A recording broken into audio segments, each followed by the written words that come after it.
آپ کی زندگی کا ایک نیا دور شروع ہوا اور وہ دور تھا arts council of Pakistan Karachi کا دور. تو وہ اس کے بارے میں بتائیں ذرا کہ وہ اول تو یہ کہ وہاں گئے کیسے آپ؟ اصل میں ہوا یہ کہ یاور مہندی صاحب اللہ تعالیٰ ان کو جنت نصیب کرے، وہ آرٹس کونسل میں ہوا کرتے تھے اور بہت اچھی اس زمانے میں ہوتا، لیکن گرپ تھی ان کی، وہ نئے ممبرس نہیں بنایا کرتے تھے، ہم پرانے ممبر تھے. میرے دوست تھے کمانڈر روشن خیال اور وہ ISPR میں ہوتے تھے یہاں. ایک دفعہ وہ آرٹس کونسل چلے گئے اپنے کچھ افسران کے ساتھ، اور جب وہ وہاں بیٹھے ہوئے تھے تو 5:10 ہو گئے تو یاور صاحب نے کہا کہ آرٹس کونسل کلوز ہو رہی ہے، اچھا. اب آپ کرسیاں چھوڑ دیں.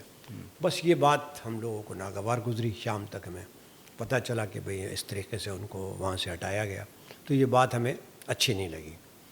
بس پھر ہم نے ایک مہم شروع کی ان کے خلاف، اور ہم نے 6 تو مہینے اس میں کون لوگ شامل تھے جنہوں نے وہ ایکٹیویٹی شروع کی ان کے خلاف؟ اس میں سب سے زیادہ سیف الرحمان گرامی صاحب تھے، آگے رضوان صدیقی صاحب تھے، اور ایک ہم نے گروپ بنایا اور ایک ہم نے الیکشن لڑنے کا فیصلہ کیا. ہم سب لوگ میرے پر ذمہ داری لگائی گئی سیف الرحمان گرامی صاحب نے کہ بھئی آپ جائیں، اور ایسے ہمیں کینڈیڈیٹ نہیں مل رہے تھے، اور 350 ٹوٹل ممبر اس زمانے میں 350 ہوتے تھے. اچھا. ٹوٹل. تو کیسے ہم کون سا کینڈیڈیٹ ایسا لے کر آئیں کہ جو ہمیں کامیابی دلائے؟ مجھ پہ بہت ساری ذمہ داریاں تھیں، کچھ لوگ مجھے جانتے تھے، پہچانتے تھے، میں بھی لوگوں کو بہت زیادہ پہچانتا. تو بہرحال ہم نے SS ہاشمی صاحب کے اوپر ہم سب متفق ہوئے اور ان کو جا کے ہم نے ریکویسٹ کی. مجھے یاد ہے آج تک کہ SS ہاشمی صاحب کہنے کہ میں نے تو کبھی الیکشن نہیں لڑا، میں کیسے الیکشن لڑوں گا؟ وہ تو ایڈورٹائزنگ وہ کمپنی چلاتے تھے. بہت بڑی ایڈورٹائزمنٹ کمپنی کے اورینٹ کے مالک تھے، اور پوری پاکستان میں ان کا ایونج تھا. بہرحال ہم نے ان کو راضی کر لیا. اب وہ SS ہاشمی صاحب کو وائس پریزیڈنٹ پہ الیکشن لڑوایا،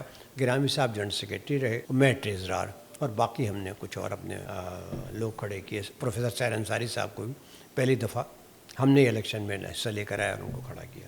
اب وہ الیکشن ہوا، سامنے طاہر خان صاحب نے SS ہاشمی صاحب کے مقابلے میں الیکشن لڑا، اور مجھے یاد ہے کہ میں نے اس زمانے میں شاید جو ہے نا کوئی ایسا ممبر نہیں تھا جس کو ہم نے ٹچ نہ کیا. اور ایسے لوگ اس روز ووٹ ڈالنے آئے کہ جو لوگ سوچ بھی نہیں سکتے تھے، اور ہم ہر ایک سے کہتے تھے ہمیں ایک ووٹ چاہیے SS ہاشمی صاحب کا، کہ ہمیں ان کو اور کچھ نہیں. بہرحال اللہ تعالیٰ کا کرم تھا کہ SS ہاشمی صاحب جیت گئے.